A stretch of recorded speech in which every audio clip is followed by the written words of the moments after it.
¡Qué bueno! Está lleno de cosas de cuando era chica.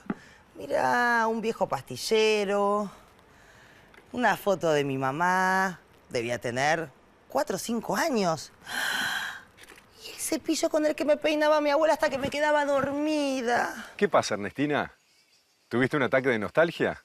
Ay, no, profe, lo que pasa es que encontré todos estos objetos de cuando era chica hace muchísimo tiempo. Y bueno, es gente que fue muy importante para mí. A la humanidad le pasa lo mismo. ¿En serio? Ahora, ya empezó, me interrumpe. Yo no le entiendo mucho lo que me está diciendo, profe.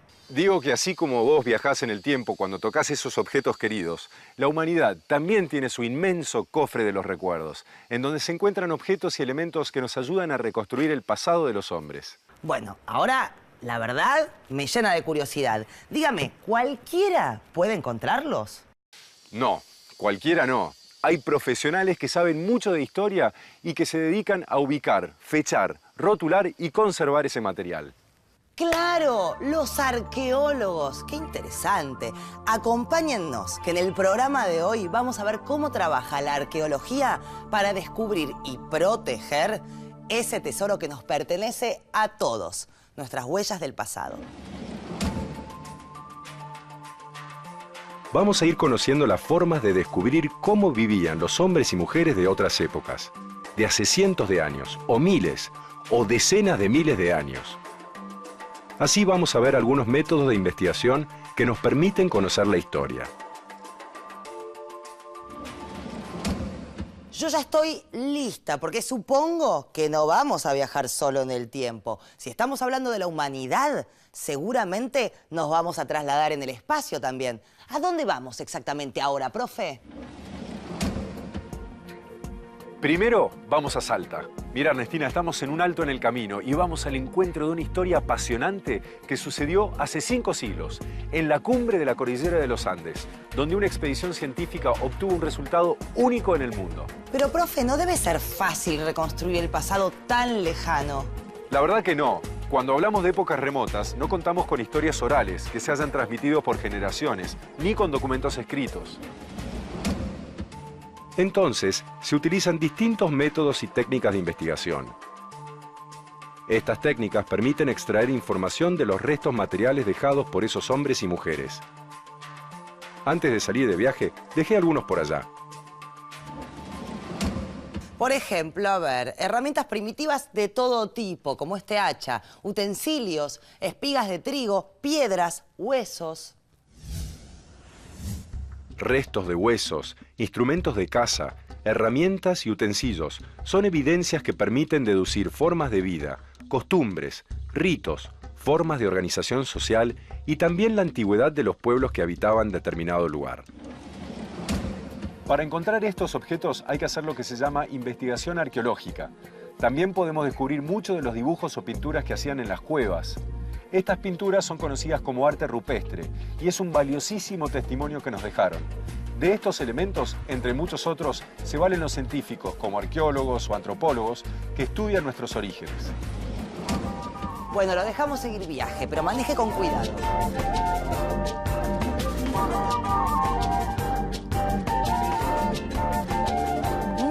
¡Qué miedo! Bueno, mientras seguimos descubriendo cómo las investigaciones arqueológicas pueden revelar los secretos de las sociedades del pasado, de un pasado muy lejano. Pero empecemos por el principio. ¿Qué es la arqueología? ¿Qué hace exactamente un arqueólogo? ¿A quién se lo preguntamos? A un arqueólogo, obviamente. La arqueología es el estudio de los restos que dejó el hombre en el pasado, es decir, los restos de sus actividades, de su modo de vida y de su comportamiento. El comportamiento del hombre se refleja en objetos y cosas que deja. Todos esos restos estudia el arqueólogo. Los arqueólogos hacemos, tareas primero de investigación de un marco teórico, después la excavación, el trabajo de campo y el estudio de esos restos que hemos encontrado para después hacer la interpretación en laboratorio, con distintas técnicas, ¿no? Lo importante es saber que uno no analiza esas cosas simplemente para decir, bueno, esto fue una punta de flecha, qué interesante, esto fue un hueso de guanaco, sino que todo eso nos explica después qué es ¿Qué había atrás de todo eso? ¿Cómo se movían? ¿Cómo vivían? ¿Cómo podemos llegar a interpretar esos objetos y llegar al comportamiento de esta gente? La investigación arqueológica debe tener algo de detectivesca y en ciertos casos también de aventura. Eso me prometió el profe de la historia que fue a buscar. ¿Pero dónde andará?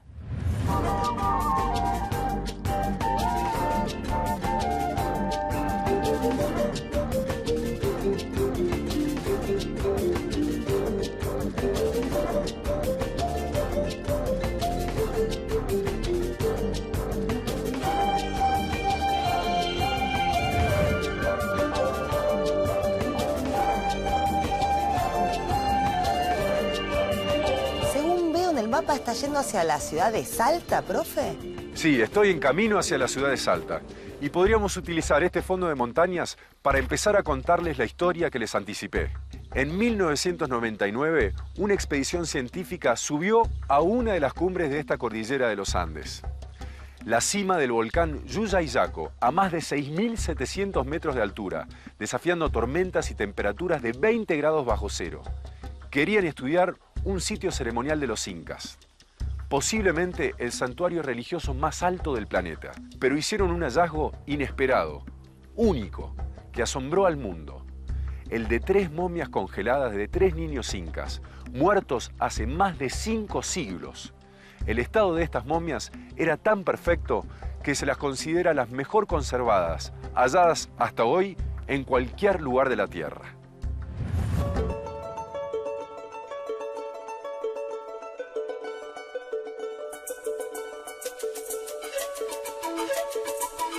Ahora vamos al encuentro de esta historia y de los enigmas que después de 500 años la ciencia logró develar, estudiando las pequeñas momias, sus ropas y lo que se encontró junto a ellas en este santuario de los incas detenido en el tiempo por la naturaleza de los Andes.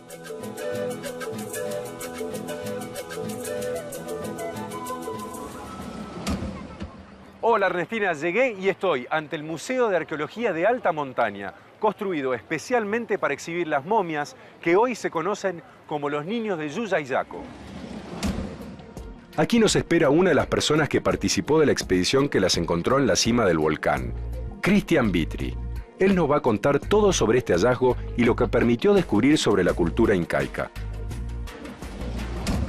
En la cima del volcán, en un espacio delimitado a través de un picado, cuando los arqueólogos realizaron las excavaciones allí, localizaron los cuerpos de 3 niños ofrendados. En total, estos niños tenían ofrendas, pequeños objetos en miniaturas, vajillas, estatuillas en forma humana, en forma de camélidos, que suman un total de más de 150 objetos que acompañaban a estos niños y que formaba parte de lo que se conoce como el ajuar funerario. La importancia que tiene en particular este hallazgo para la arqueología y en comparación con otros hallazgos producidos en las montañas es que fue encontrado tal cual los dejaron los incas hace 500 años.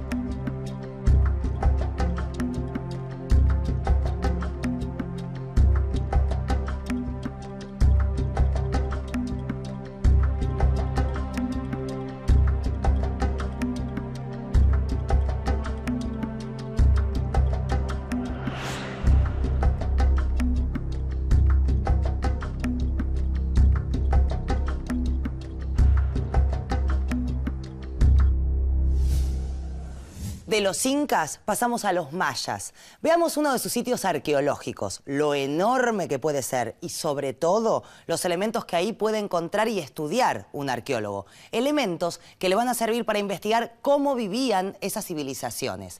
Para eso visitamos Tikal en Guatemala y consultamos a un especialista en el lugar. Tikal es una de las ciudades más importantes de todo lo que cubre la ruta maya con 576 kilómetros cuadrados y se cree que en Tikal vivieron 120.000 personas. Se encontraron en ese lugar 300 tumbas y también se puede hablar de 10.000 herramientas de trabajo donde sobresale el pedernal. En Tikal se han encontrado por medio de la NASA o satelitalmente se han encontrado 3.500 estructuras. Lo que tenemos restaurado es un 15%. No se trabaja ahora en excavación, únicamente se están haciendo trabajos de restauración. Y eso es solo una mínima parte de lo que puede encontrar un arqueólogo en lugares como este, tan representativo de la civilización maya. Pero, ¿cómo comienza el trabajo ante un hallazgo bajo la tierra?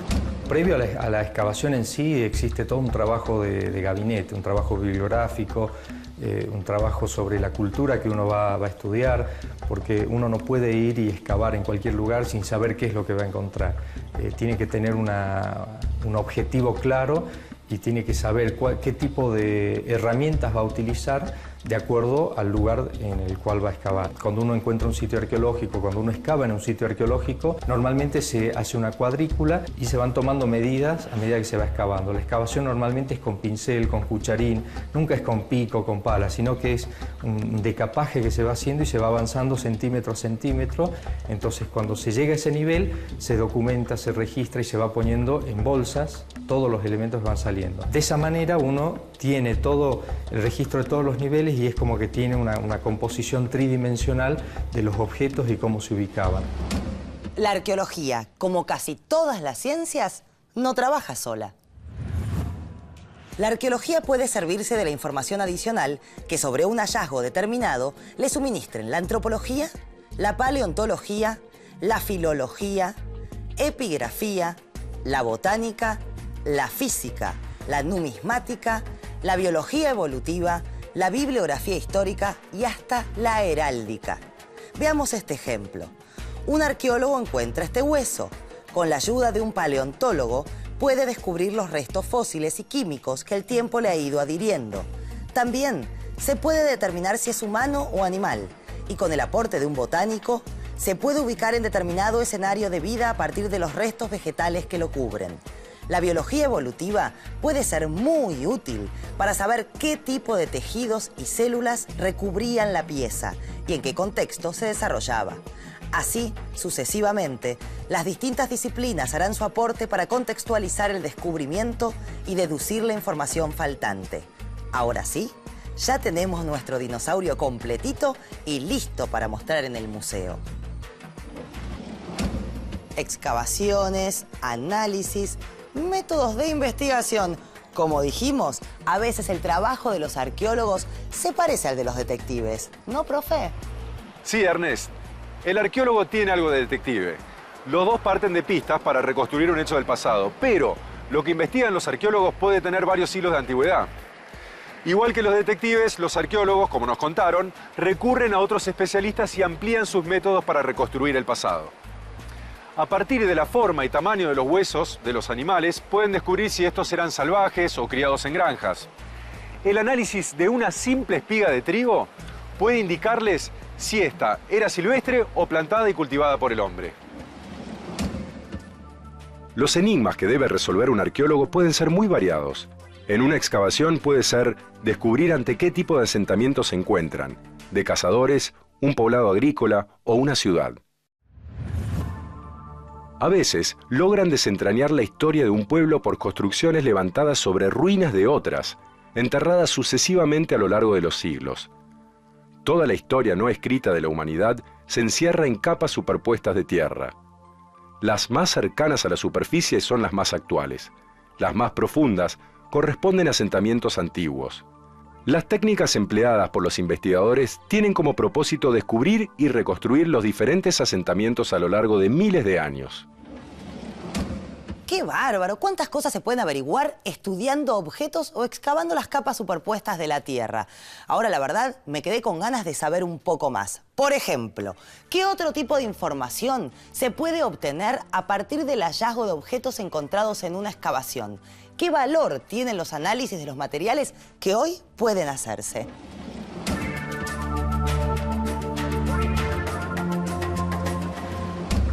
De los objetos se puede obtener distintos tipos de resultados. Información. Podemos averiguar cómo vivían, qué tipo de alimentos tenían, qué hacían con los restos que quedan de los utensilios, cómo cazaban, cómo se movían, si eran nómades, si eran sedentarios, qué usaban para transporte. El contexto te va a dar la información. Nunca un material suelto, nunca una vasija cerámica tirada en el medio de la puna. Pero si yo en un grupo encuentro material cerámico, aunque no esté entera una vasija, que me muestre el borde y que me muestre, por ejemplo, el interior, se puede analizar también por microscopio y con distintas tecnologías que usan los especialistas en cerámica, y mandándolos a analizar, por ejemplo, pueden saber el contenido de esa vasija, pueden saber si había alimentos por medio de los ácidos grasos y demás, pueden saber si contenía pintura. Bastante raro me está saliendo. No sé si se parece a lo que quería hacer. ¿Ernestina? Sí, profe, me asustó. Estaba intentando imitar estas pinturas que hacían los hombres, bueno, hombres y supongo que mujeres también, ¿no? En la prehistoria. ¿Qué le parece? Me parece que el arte rupestre no es lo tuyo, Ernestina, ¿eh? Profe, nunca es tarde para aprender. Ya que sabe tanto, ¿me podría decir las características que tenían las pinturas rupestres?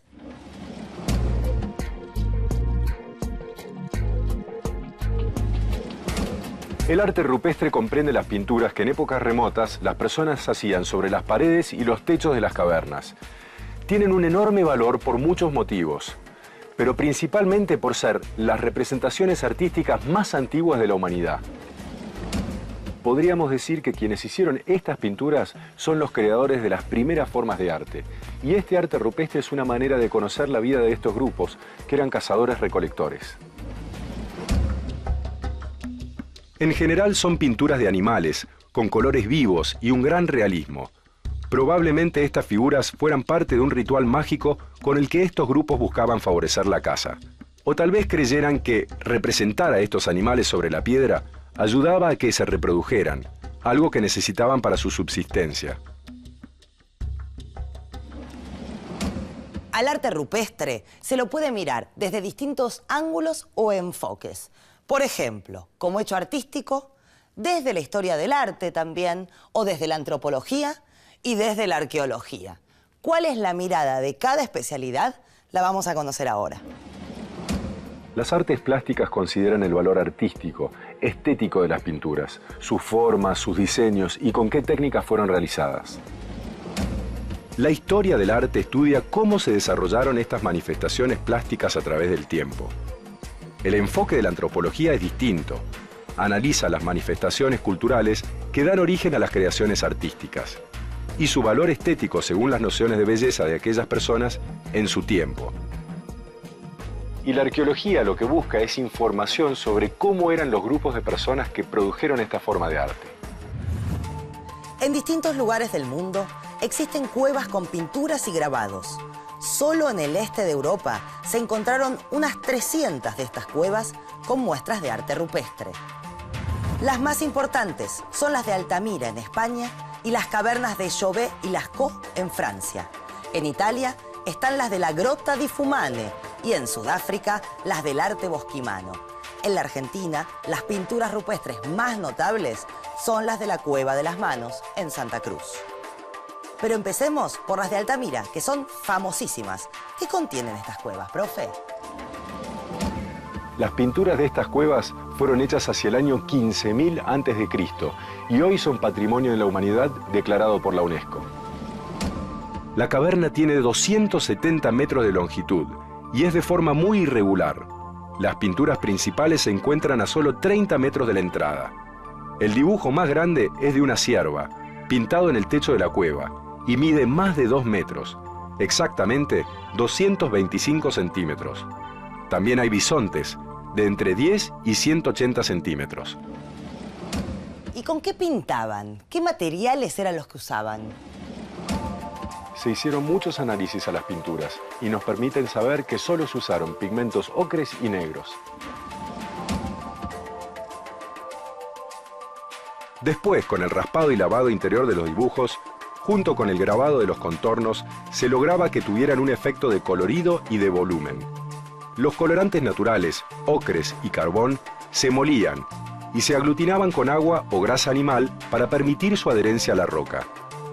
Para hacer los dibujos usaban cañas, palos o sus propias manos. Y para iluminarse en las cuevas encendían hogueras o quemaban grasas de animales en candiles hechos de piedra. En la provincia de Santa Cruz, en nuestra Patagonia, se encuentra la llamada Cueva de las Manos, que tiene pinturas de, si la memoria no me falla, unos 10.000 años, ¿no, profe? Sí, la cueva es una hendidura bastante extensa, en uno de los farallones del río Pinturas. Las paredes y los aleros contienen pinturas que revelan la permanencia del hombre en la zona a lo largo de mucho tiempo. Las pinturas encontradas muestran negativos de manos realizados con una primitiva técnica conocida como aerográfica. ¿Aerográfica? Mire usted. La técnica consistía en soplar una mezcla sobre el contorno de la mano apoyada en la piedra, utilizando un hueso ahuecado. Esta mezcla era de grasa de guanaco con tinturas naturales de tonos rojos, verdes, violetas y amarillos. En la Cueva de las Manos también hay figuras de escenas de caza, figuras humanas, guanacos y otras indefinidas, que podrían representar lagartos o serpientes, pero las más importantes son las de las manos, que dieron nombre a esta cueva en Santa Cruz. Hablamos de las pinturas rupestres de la Cueva de las Manos, que tienen más o menos 10.000 años. Las de Altamira, 15.000. ¿Cómo pudieron conservarse en tan buen estado? La explicación es similar a la del caso de las pequeñas momias incas. El descubrimiento de estas cuevas es relativamente reciente. Las de Altamira se encontraron en 1880, pero decimos reciente en relación a la antigüedad de las pinturas.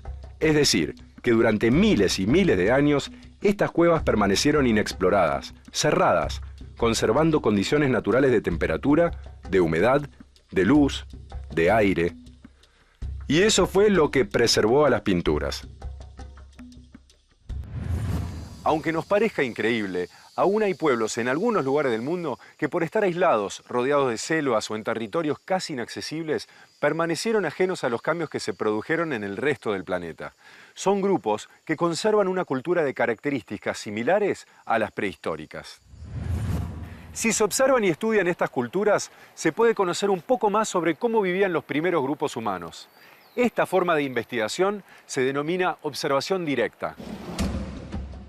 Un ejemplo es el de los pigmeos Buti, que viven en la selva ecuatoriana del Congo, en África, dedicados a la caza y la recolección. Los científicos que hacen hallazgos como estos o que trabajan con ellos saben que deben ser extremadamente cuidadosos para seguir conservando el estado de todo este tipo de huellas del pasado. Conocer y, sobre todo, respetar nuestro pasado es importante para cuidar y comprender el mundo en el que vivimos. Aprendimos hoy cómo algo tan lejano en el tiempo, gracias a la arqueología, se vuelve cercano. Las tecnologías avanzan y, junto a nuevas técnicas de investigación, darán cada vez más posibilidades a esta tarea apasionante, que es descubrir las huellas del pasado, tan importantes para nuestro presente. Hasta la próxima.